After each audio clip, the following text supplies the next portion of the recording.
Bugün ağrı tedavisini yaptığımız hastamızın ertesi gününde onunla birlikteyiz.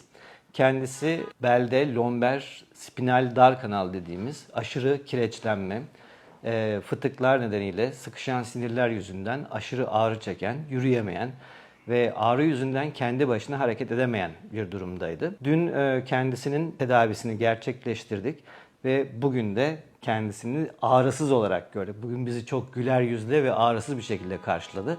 Şimdi yaşadıklarını isterseniz biraz da kendisi anlatsın. Bizim tedaviden önce çok korku ve endişe içindeydi. Gerçekten de çok korkuyordu. Şimdi yüzünü güler ve ağrısız olarak görmek çok mutlu etti hepimizi. Bizim bu Ercan doktora çok teşekkür ederim. Ben buraya gelir için çok korkurdum. Ama o hep beni sakinleştirirdi ki hiçbir şey olmayacak, hiç bilmeyeceksen. Sonra beni ameliyat etti. Hiçbir şey hisselemedim, çok razıyım. Onun güler yüzüne, hoş danışığına, çok benimle yaxşı danışmağına göre çok teşekkür ederim.